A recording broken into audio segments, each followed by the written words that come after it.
Welcome to Bumblebee's Tales. It was a lovely blue sky morning. A little sort of black bird had his beak open on the rooftop looking around. Just sort of frolicking about, bouncing sideways down the... what are they called? The slates of the roof. And then rather ambling, but in a sort of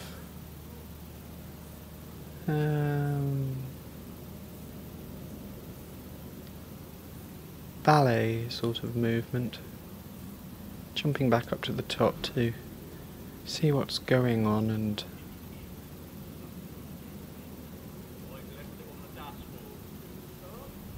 wanting to get involved in whatever the best thing is that was going on. Bumble and Buzz were been up a little while in the early hours, working quite hard gathering nectar, and they'd gone back to bed actually and got up rather late. So, the second time of being up today, they just sat in the shade for a little while, just observing their little area. Everyone knew the password now, the buzzword, to get into the area, and Madame Butterfly, well, she hadn't been seen for a while, but of course she doesn't have to say the buzzword because she can't buzz. Anyway, the apple tree is a few feet taller this year, they noticed, which would be nice for next year when the blossoms, the flowers, the flowers, and the flow happen once again, and they can have even more nectar to gather and get drunk on.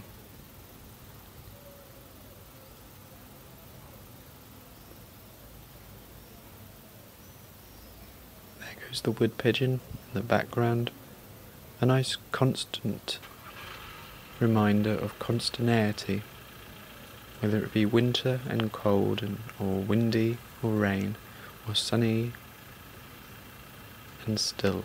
The wood pigeon remains to call the same call. Now, Buzz and Bumble can only buzz.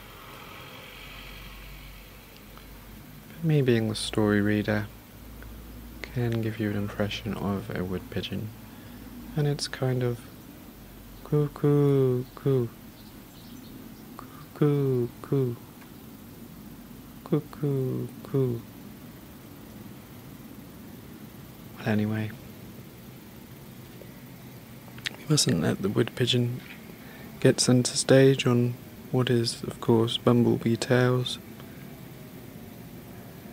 And so I'll hand you over to Buzz and Bumble now, to buzz and buzz and buzz.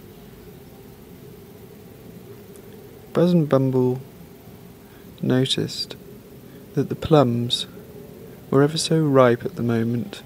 They'd changed from a green to a yellow to a purple colour.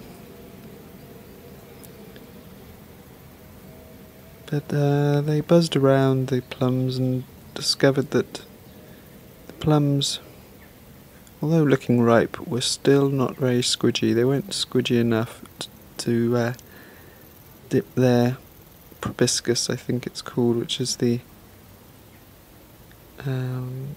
rather kind of sharp bit on the end of the nose of a bumblebee, which can penetrate fruits and suck juice out, much like it uses it, I think, to gather nectar.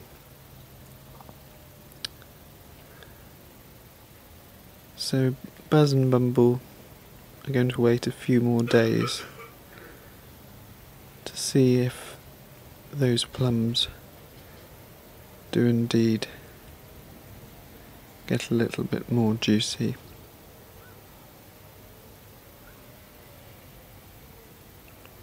And so starts the day for the second time for Buzz and Bumble, and they look at the garden and they marvel,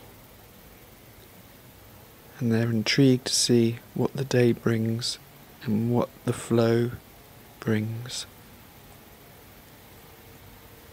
How the flow will lead them to flowers, as the humans call them flowers, of course, and what fruits that have come after the flowers will be ready for the sucking.